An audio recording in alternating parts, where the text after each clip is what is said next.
Hello, everybody. Welcome to Sports Scope. I'm your host, Robert Butler. Looks like I went a little too big on my screen there. Now I'm better off.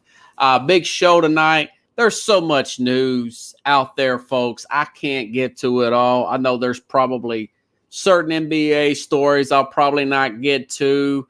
A lot of training camp drama, a lot of decisions that have to be made. College football. Now, the college football is going through a complete transformation. I mean, we're talking ACC teams looking to go to the SEC. Clemson, Florida State. Florida State president denies that. Conflicting reports of realignment in college football. We'll get to all that. Major injury news, more bad, unfortunate circumstances for the Indianapolis Colts. Talk about that news today. Not only we had the Carson Wentz, but one of the best offensive linemen in football, Quentin Nelson, has got the similar foot injury. I'll talk about that. Phillip Rivers made a comment to the LA Times that may break into the news tomorrow. Something may go down in the next, 24 hours to the next few days, if not a week or so. But first, let me talk about culture. There was a brawl, from what I've read, at the Giants camp today. The New York Giants are one of those teams that supposedly made all these upgrades on the offensive line. They've handed out big money to wide receivers. They finished somewhat strong last year after an 0-5 start.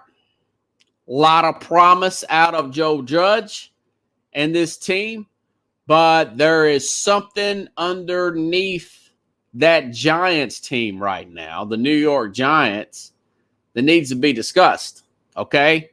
Today, if you hadn't heard, Daniel Jones was involved. He's not hurt or anything, but there was a, quote, brawl in Giants camp today, and the guy that wears your red jersey who's not supposed to get hit, Daniel Jones, was at the bottom of this brawl. And supposedly Joe Judge broke all this up and made the players run. Okay. Well, it's one of those things where you keep looking the other way and now you're starting to realize that there's some kind of issue here. There's a culture issue in the New York Giants camp, folks. Joe Judge he reminds me so much of Bill O'Brien. Bill O'Brien, the former Houston Texans coach, very hothead, went off. I think it was DeAndre Hopkins had to hold him back from cursing at one of the fans. But this is just another tidbit.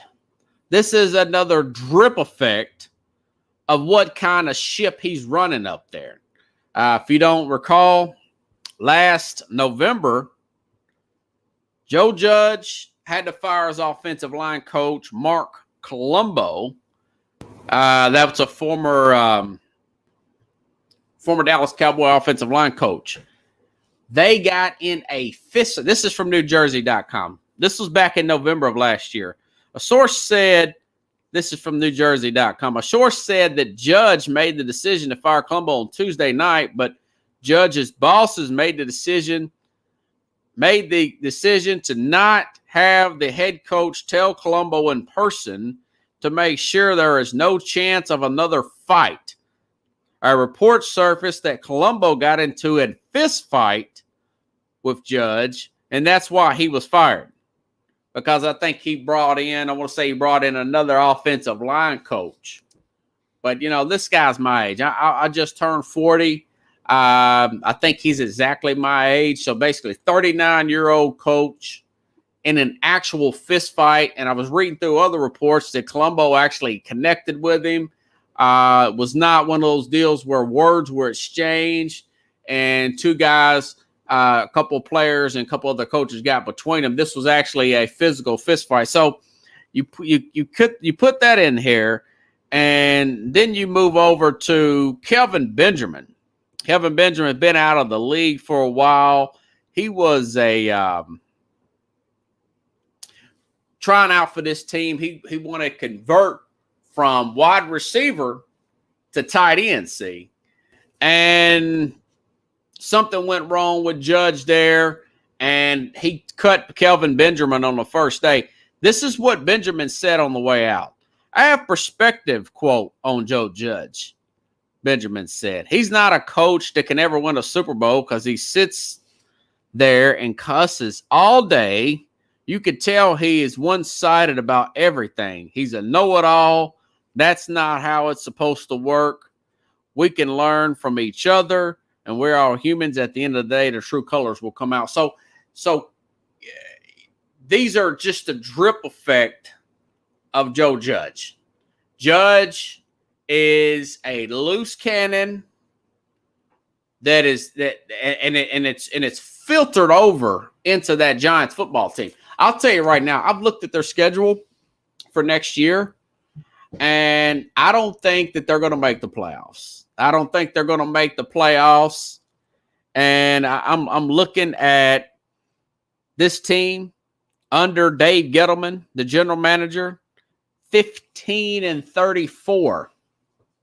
He's 15-34, and he brought in Joe Judge, which, they went on a little bit of a run last year.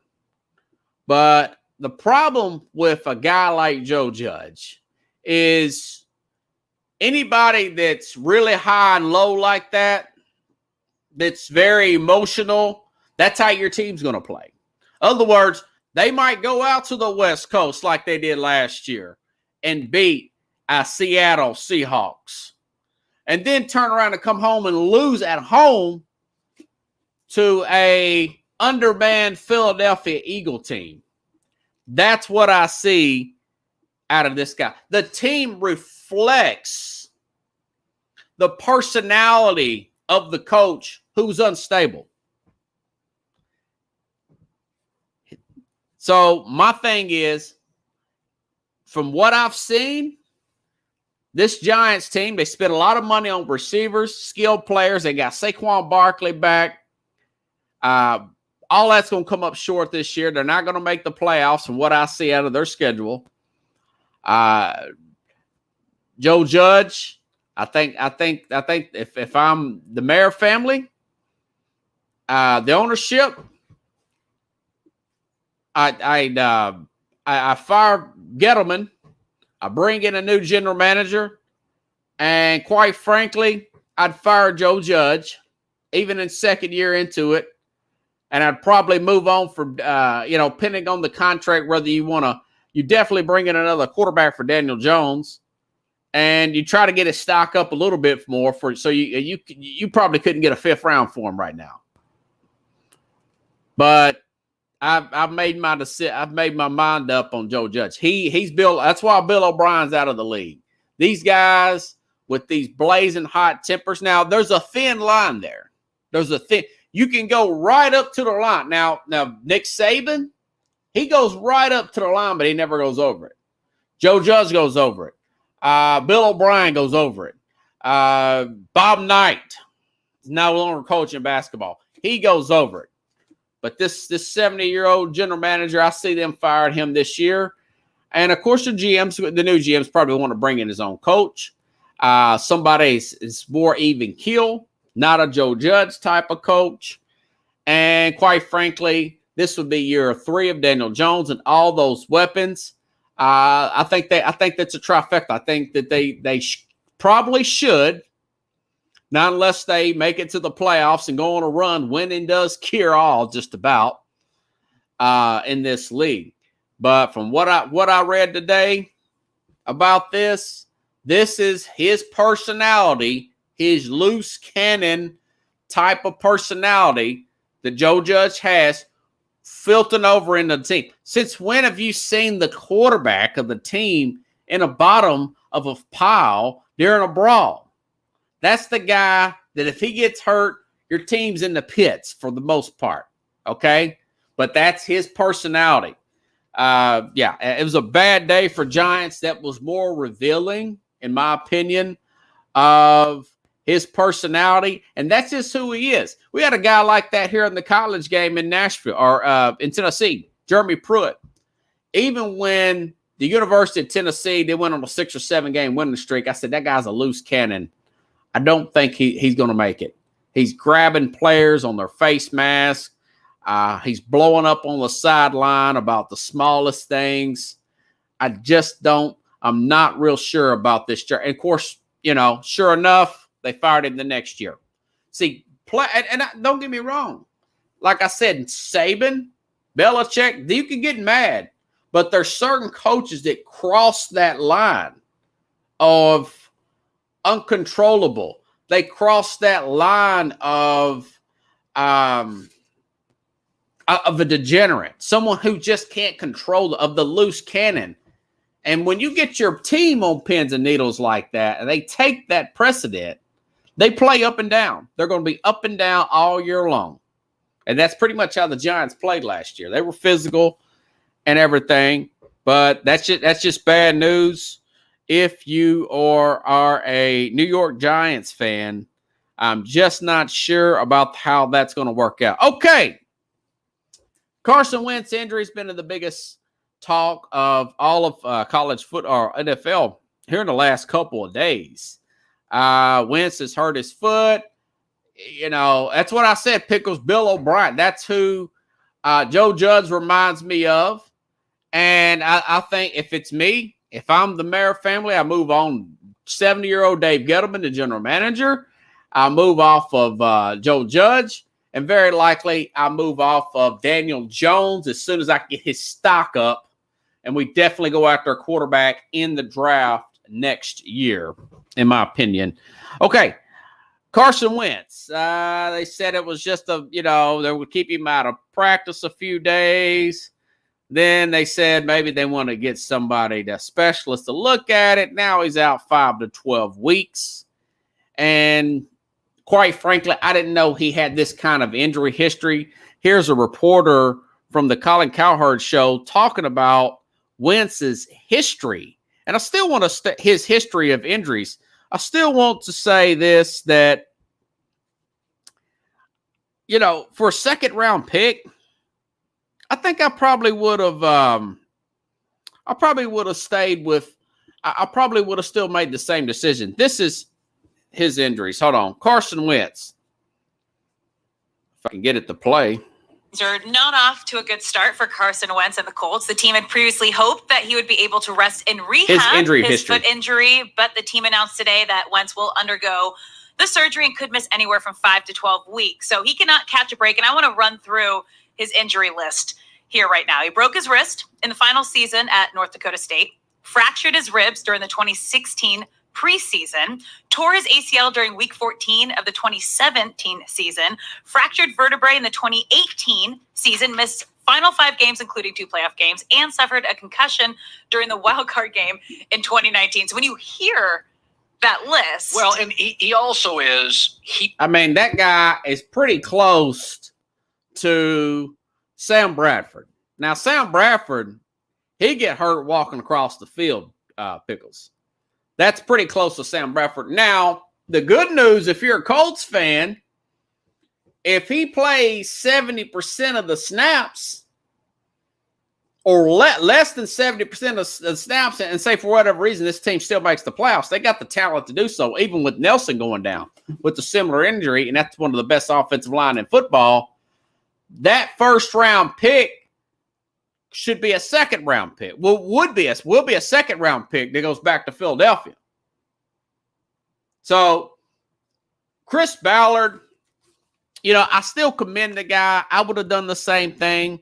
You're right there in the window to win this Super Bowl. Now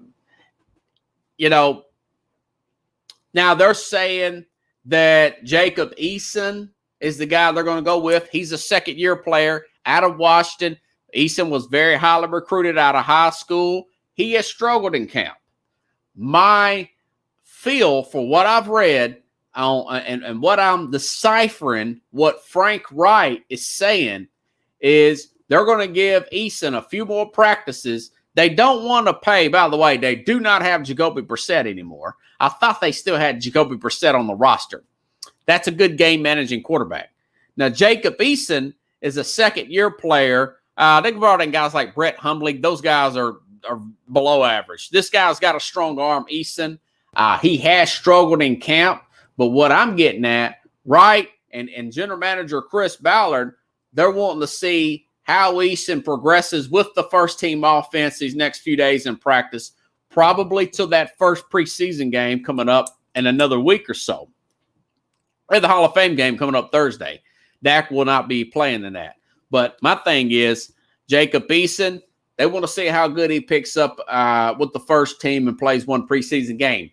If it's a drag, if he's still not picking up on everything after being with the first team for a whole week, and he's been in the system for 2 years, then I think they'll risk taking another $6.7 million cap on the Nick Foles. You see what I'm saying? I'm not sure if that's Tony Eason's son or not. I didn't look that up. So my thing is, I don't know if they want to tie that kind of money up. But when you're saying 5 to 12, okay, if it's 5 weeks, well, that's only week 1. But either way, they have a murderer's row. Now, what the national media is telling you now is what I pointed out when the schedule first came out. But first of all, if you're a fan of these other teams, you never gloat because it can happen to you. I was looking at guys like Nick Foles. I'm looking at Tennessee, a team that has a chance to get to the Super Bowl, perhaps, offensively anyways, with Tannehill. They have a backup quarterback I've never heard of. And somebody is going to go after Nick Foles. Nick Foles made a case that, he would love to go back to Frank Wright. The Bears have Andy Dalton, and, of course, they've drafted Justin Fields. They're going to do something with Foles' contract. Somebody's going to go after Foles. Whether it be, I kind of like to see Tennessee do it, But anyways, it just depends on what they want to do here. I want to see if I can get there's a quote that Mike Vrabel said about this. Because now people are talking about the Tennessee Titans taking over that division. Well, I said it beforehand. And I'll give you this line off of what Coach Mike Vrabel said about it. There's so much news today, guys, that I just couldn't keep up with all of it. There's so much just, stuff I'm reading off Twitter from training camp news. There was a player cut today for a dangerous hit he put on from another player with the Carolina Panthers that I didn't even think that was that bad of a hit. But apparently it was bad enough for him to cut the guy. And the other player, Kirkwood, I think the receiver, looks like that he's looks like I cannot find this quote. Basically, he's like, well, we'll see what happens. But going back to their schedule, they have a murderer's row schedule, this team, to start the 5 games. You couldn't pick a worse start other than maybe playing Pickles, the Tampa Bay Bucks. But I've got it in here somewhere. Okay, this is the Colts. So they opened up against a revamped, better offensive line Seattle team. Now, what is it? Home on an early start time. That would favor the running game for the Indianapolis Colts with Jonathan Taylor. But when you got Russell Wilson, DK Metcalf, upgraded offensive line, once they wake up in the second half, I could see them rallying, even if they had Wentz coming there. Remember, Wentz, even though it's a coach and a system he's used to, he's still got to get used to these new players, okay? So and then they've got to play the LA Rams at home, another team that made the playoffs last year. And it's going to be playing excellent football early in the season. Now, they've missed their starting running back, but Darrell Henderson, they still have their offensive line in place. They'll be probably underdogs in that game. And then they got to go here to Nashville and play the Tennessee Titans, another team that went to the playoffs last year, in their backyard. Then they got to go on the road again to Miami in September and early October, which is one of the hottest places to play in the NFL, a 10-game winning season last year. And then on top of that, they go home and then they go on Monday night and play at Baltimore, another team that went to the playoffs last year. So you've got 4 out of the first 5 teams that went to the playoffs last year, and they all had winning records. And then on top of that, then you come back home and play Houston on a short week, a hungry Houston team at home. I mean, they could be 1-5 at that point. And then they got to go back on the road and play the San Francisco 49ers. Yeah, a team that made it to the Super Bowl 2 years ago. That's the first 7 games, Pickles. The 6 out of the 7 teams they're playing, one went to the Super Bowl 2 years ago. The other teams have a winning record, and they've all went to the playoffs except one, Miami. Tell me that's not a murder row schedule for a quarterback that's now starting with new players, new system, new everything. So you see a team like Tennessee can get off to a really good start and everything start to fall into place for them. Now, this team's very talented, don't get me wrong. But do you want to pay that $6 million if Wentz comes back and like week 1 or week 2, then you still have all that money on your cap, you know? When you still have to, he's talking about, Chris Ballard, the general manager, is talking about extending guys like Quentin Nelson, the linebacker Leonard. You see what I'm saying? Now, all that being said, Phillip Rivers the LA Times reached out to Phillip Rivers, and this is what he said. He said, I'm not predicting I will play in December or January for that matter. 1, you've got to go have somebody who wants you, and 2, it's got to be right. But I've not completely ruled that out. So would you bring back Phillip Rivers for a month? You know, I don't know if he would want to do that. For $1 million or $2 million, would he want to do that? I wouldn't pay him $10 million. I wouldn't pay him more than I would pay Nick Foles, which is around $6 million cap hit. So it's Darius Leonard. Yeah, Leonard's a really good player. Leonard, Quentin Nelson, those guys need to be extended. Okay? Those are excellent players on this team. So that's what Ballard is contemplating right now. You know, if this guy can come back in week 1 or week 2, you know, and somebody made a good point. This division is not, there's not gangbusters other than Tennessee. I mean, Jacksonville is a depleted defense. Houston is probably going to have the worst record in all the NFL next year. So, or this coming up season. So do you want to play that? It's a tough decision. I'll say this. If Eason's terrible in this first preseason game, I'd probably call Rivers first because you could probably get him for like $2 million and help him as a mentorship role once Wentz comes back, and you can let him go. If that don't work, then I probably would call Nick Foles. But if I'm a team like Tennessee that has a window right now to get into the Super Bowl, I may want to go after Nick Foles just in case something happens to Ryan Tannehill. That's all I'm saying. But in other news, and somebody actually mentioned there were rumors on the internet, well, What about Trey Lance? Look how good he's doing. There's reports he's killing it in practice. How about go after the Jimmy Garoppolo of the 49ers and bring in that kind of competition? Do you want to tie up $20 million in Jimmy Garoppolo? No way. Now, that being said, the San Francisco 49ers, I've talked ad nauseum about this, and I want to reiterate this today, that this team has a Super Bowl. This team can win the Super Bowl. They can't just they can win the Super Bowl.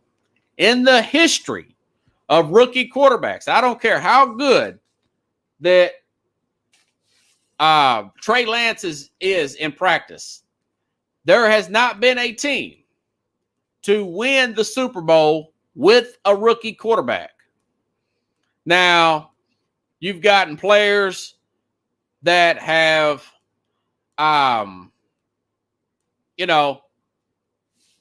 in the history, I looked this up. In NFL history, no rookie quarterback has ever won a Super Bowl. Rookie quarterbacks have made it to the AFC and the NFC championship games, but none have went to the Super Bowl. Those include, and I've watched every one of them, Pickles, Ben Roethlisberger went all the way to AFC championship game, only to lose to the Patriots his rookie year. I remember that like it was yesterday. The next year, he won the Super Bowl. Joe Flacco got to the AFC championship game, only to get beat by who? Ben Roethlisberger. And, of course, Mark Sanchez, who actually also lost to Ben Roethlisberger. So no rookie in the history of the game has ever went to the Super Bowl nor won the Super Bowl. So when you've got this kind of team here, and you got a motivated Jimmy Garoppolo, if Garoppolo stays healthy, a guy that's been deep in the playoffs, he's been in the Super Bowl, he's one throw away from winning the Super Bowl practically, you want to stay with him. So I do reject the fact that the Colts should trade for Jimmy Garoppolo, and I reject the fact, not unless injury is played, that the 49ers, no matter how good that Trey Lance looks in practice, with this roster, do not play him in the regular season. Just treat this just like the Colts just like the Chiefs treated the Alex Smith situation and then the Patrick Mahomes situation just a few years ago, right? This guy's he's going to be one of my comeback player of the year candidates in Jimmy Garoppolo. Jimmy Garoppolo is going to be one of them. Dak Prescott is going to be one of those comeback player of the year potential type of players, okay? And possibly Joe Burrow for the Cincinnati Bengals. So dismiss that idea, Colt fans. Absolutely would not do that. Okay, other news. There was another big news story today coming up out of Minnesota, Pickles. There was a shot. The Minnesota Vikings have cut their first-round cornerback from 2 years ago, Jeff Gladney. He was indicted for felony. I want to say indicted today, grand jury by Dallas, on assaulting a woman in April. Felony domestic assault charges. Jeff Gladney. And he's also been put on the commissioners that we talked about that the other day. He's been put on the commissioners exempt list, everybody. So he's not going to be, he's going to get paid whoever's got his contract for the money that's owed him, not to play. But he's also without a team right now. Now, that being said, they were pretty quick to cut this guy. Hold on, everybody. Let me change out my time here.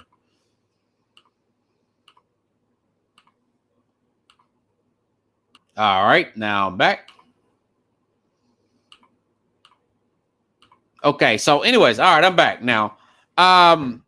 This they were pretty quick to cut him in Minnesota. Now, his backup, Pickles, is Bashaud Breeland.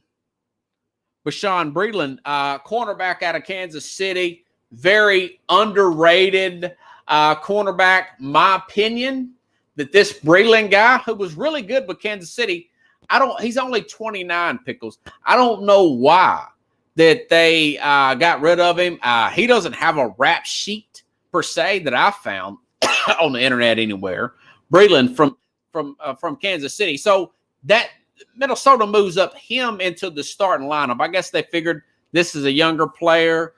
We drafted him in the first round 2 years ago. We're going to give this guy a shot. May have a bigger upside. But the more solid player was his backup anyways. Bashaud Breeland out of Kansas City. If you ask me, Pickles, I always want a veteran player to play that cornerback position. Okay? On the other side, they have a player that I still think has plenty left in the tank, is Patrick Peterson. So you got Patrick Peterson on one side, and then you got Bashaud Breeland on the other side. So I think Minnesota will be fine as far as this guy's situation. Who knows how that's going to play out? I mean, that could take months. So anyways, let's see. Man, there's so much stuff going on. I'm not sure where to start at. I guess I'll start with let's see here. Oh, yeah, Nick Chubb. Nick Chubb signed a 3-year extension. Chubb is still on his rookie contract. I want to say he was drafted the same year. He's in year 4 of his contract. Now, 3 years, it's like $38 million, something like that. These $10, $12 million a year, this might be, Pickles, the new wave of dealing with a running back. But he signed up till he's about 29 now as a running back. I noticed that the Titans did that. The Titans have an out next year in March, like with Derrick Henry. So if you're kind of in the crosshairs, say, for instance, with a running back. So you guys know my philosophy. If you can replace a running back after 5 years, go ahead and do it. But if you got one of these guys that is a unique player, that is a dynamic player, I've noticed that the 5-year contracts are no longer being signed now. And the players are going for it. He's only signed for 3 years. He'll be done at 29 years old. Before, it was always 5 years. So this may be the new norm in the NFL, where there are better quality running backs in this league than other players, but there are easier to find. But if you really got a guy that can block well, very explosive off the line of scrimmage, like a Nick Chubb, this guy could be a potential rushing leader next year, by the way. I could see this being the new norm. 2-3 years. Again, Derrick Henry, Titans have an out in March on Derrick Henry. Just like, going back to that Colts situation.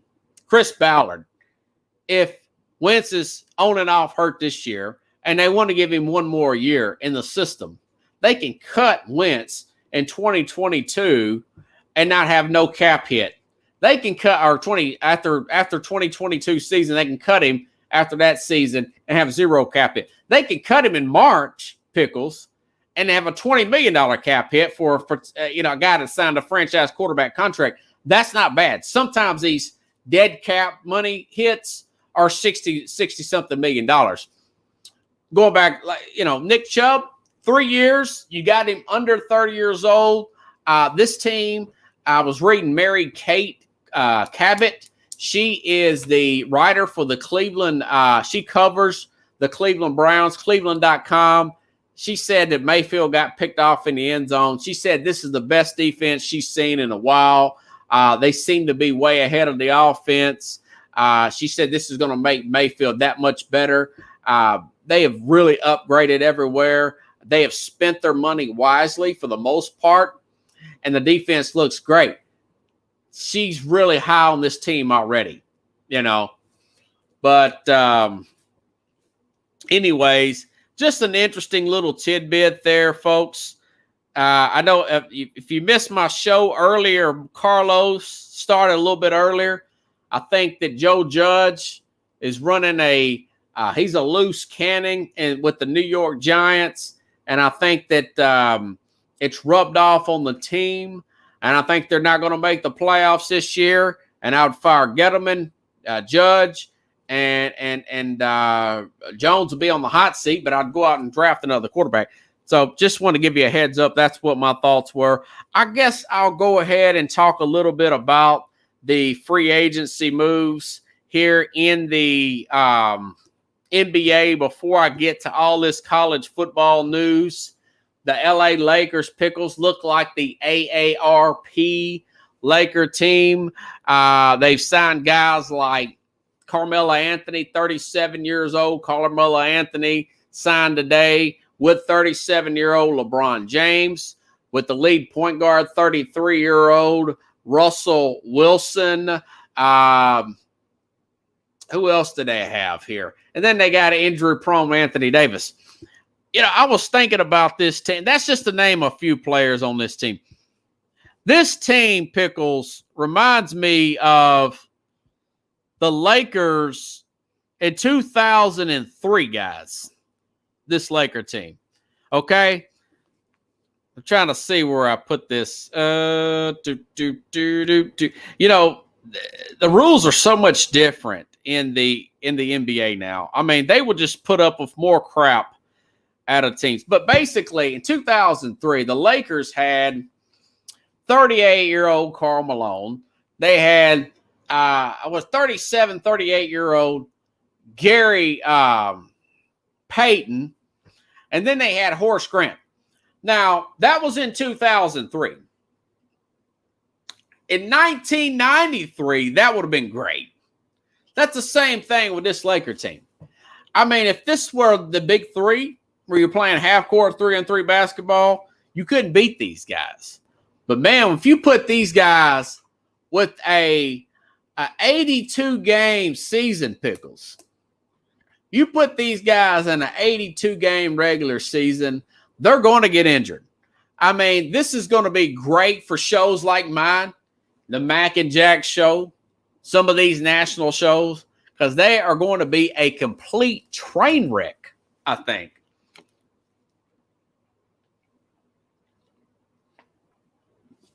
Excuse me, I'm really cottonmouth here.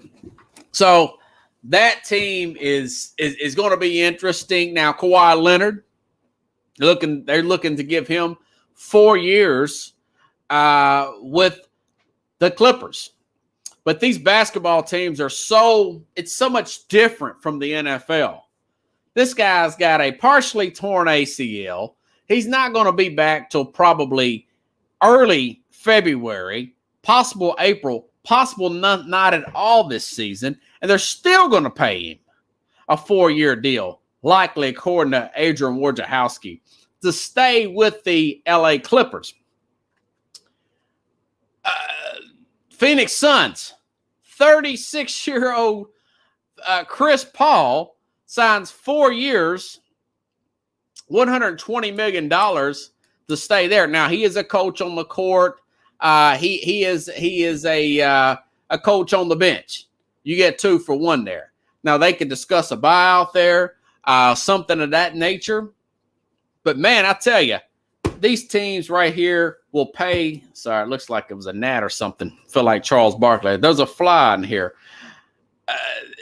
The desperation of the NBA now is just, it is what it is. It's because there's so much lack of leadership in this league. That the teams have to just go out on a limb and pay injured players anyways.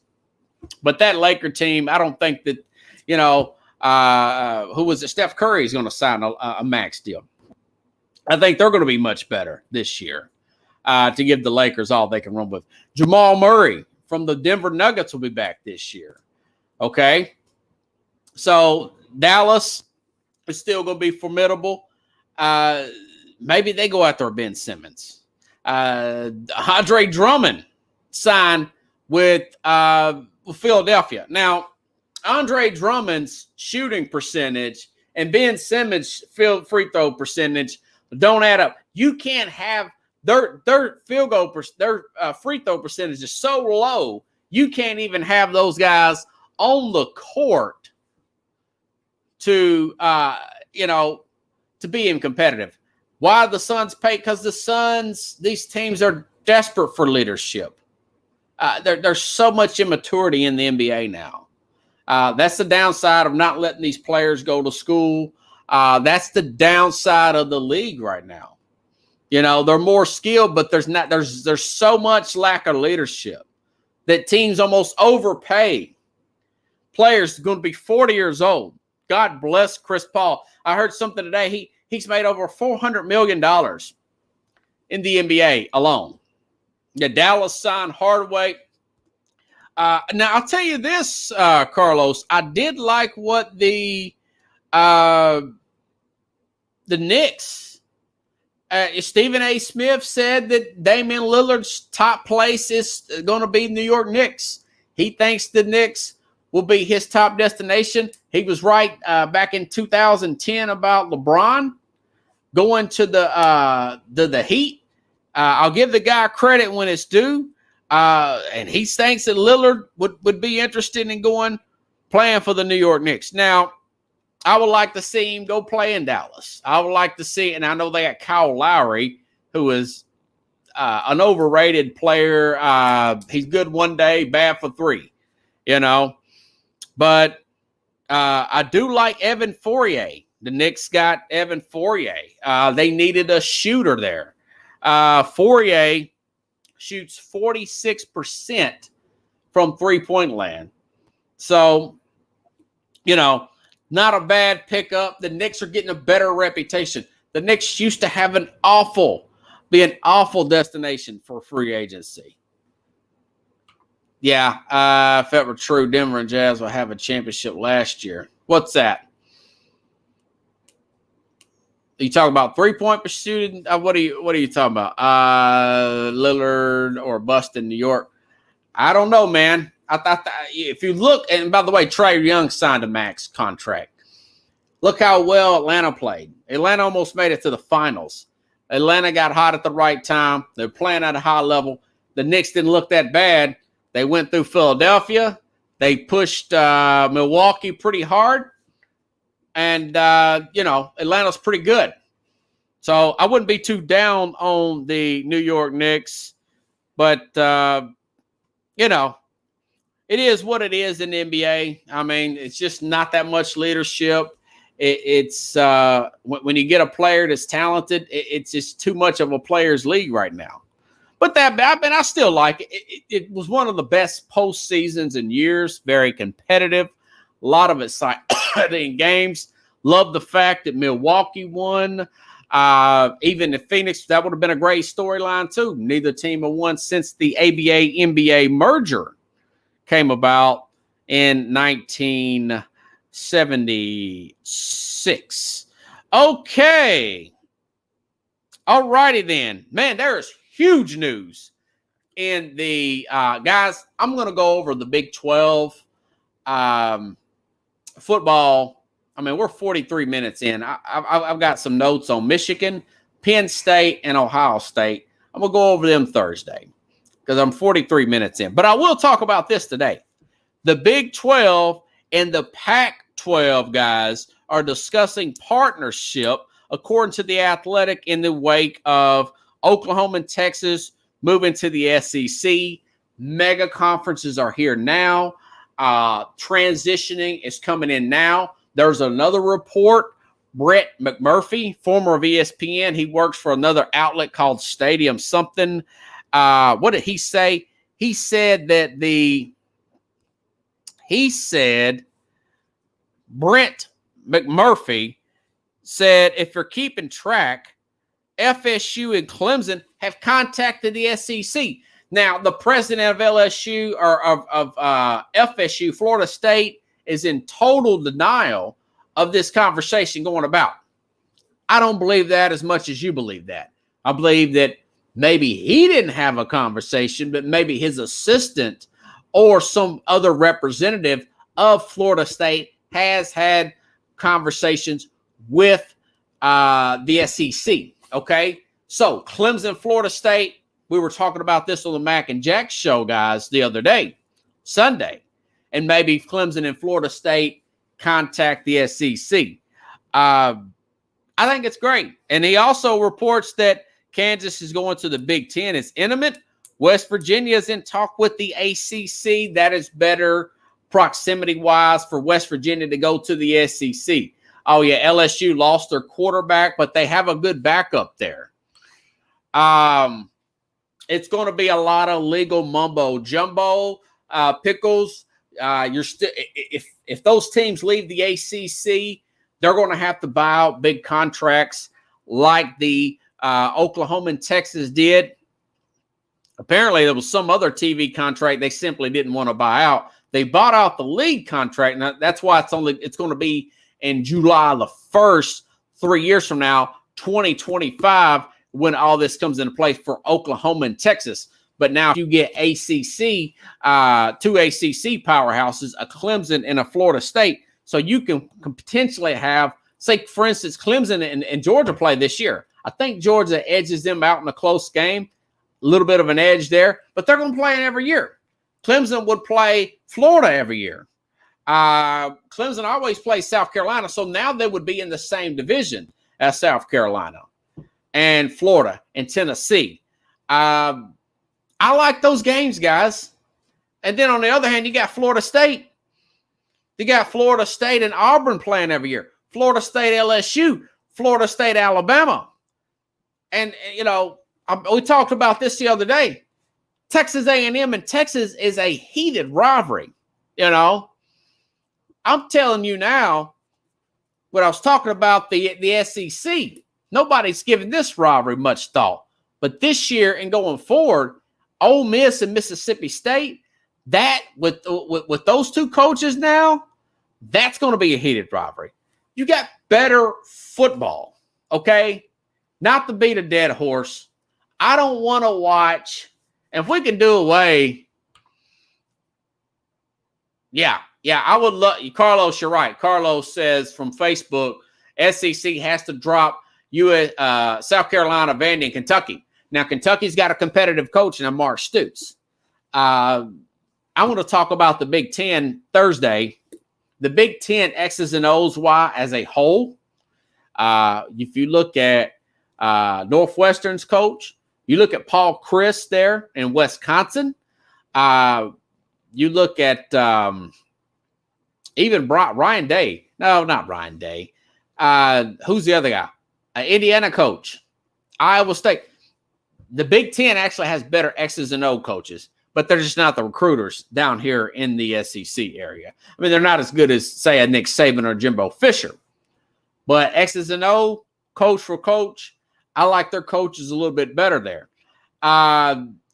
If we gave up, if say, for instance, SEC got rid of Vanderbilt and sent them to the ACC, Kentucky and USC, and you know, brought in a Clemson, a Miami, and a who would do that? Clemson, Miami. Who was the other one? We were just talking about there. Florida State. Yeah, that would be great. That's better football. I don't want to watch Bowling Green and Ohio State play 63-0. I don't want to watch Rice and Oklahoma play 62-7. You know, those games are boring, and I don't care about how the smaller schools get paid and all that stuff. That's not a good TV product, guys. I don't want to watch that. I want to watch more Oklahoma, Florida State. How about that, huh? I want to watch, Alabama, Auburn, more LSU, Alabama. You know, Texas A&M, Texas. Those are good, heated rivals there. All this stuff, there's a lot of speculations.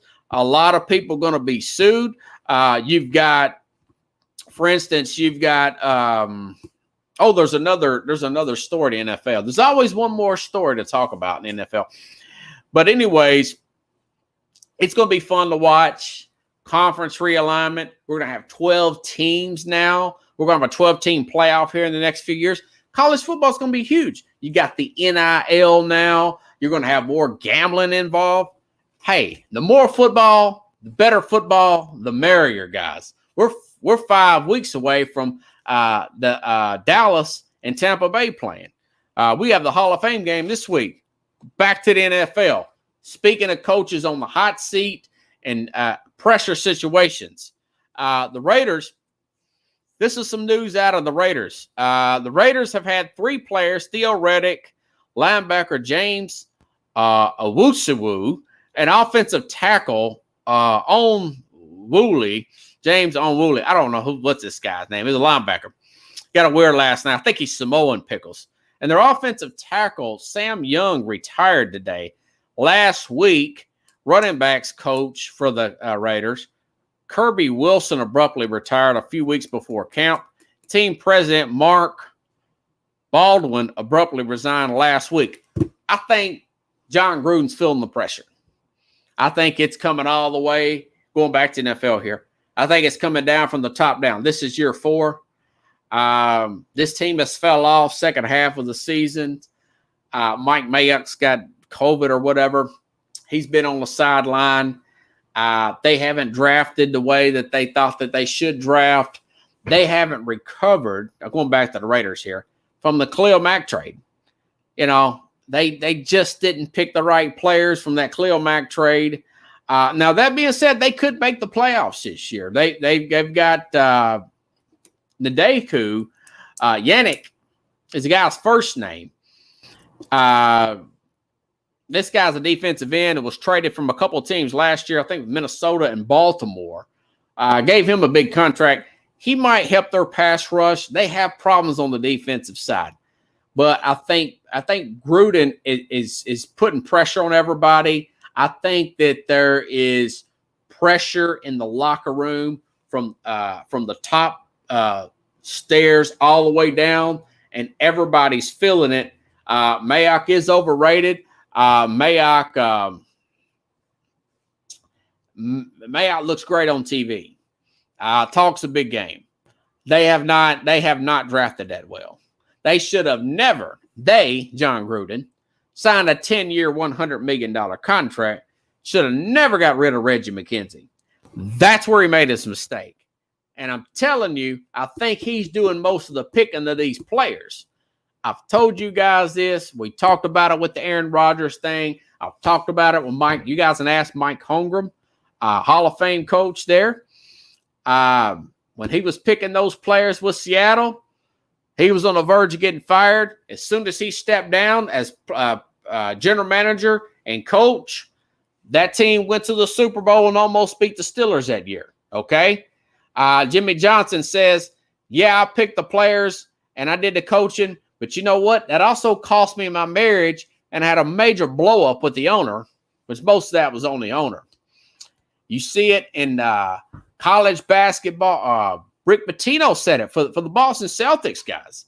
He says, listen, I was worried about money management rather than managing this team as a coach. You can't do both.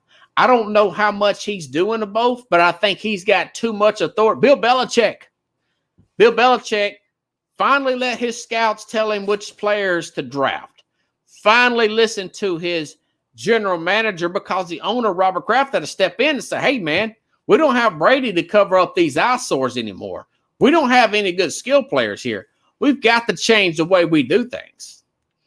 So I think that's John Gruden's problem. He's year 4 of that $100 million contract, and everybody's feeling it. People are retiring, and they know that Davis is going to have some trouble there, but it just seems like bad times are to come. They could make it this year, but my point is that level of pressure is being felt throughout the building. Interesting little story out of that being said, great stadium down there. They're going to be a fun watch. Got plenty of weapons on offense. I like Derek Carr. I think that he's underrated player. He was an MVP candidate at one time. They almost had a 1 seed if he wouldn't got hurt in week 15? If he didn't get hurt, they win this other game, they get the 1 seed, and they had a shot to possibly get to the Super Bowl. But that was before John Gruden came about. They need stops. They need defensive players. They need a general manager that's actually picking the players, not the players that, air quote, John Gruden approves of. Okay? So, guys, I didn't even get to the Big Ten. I got 3 teams.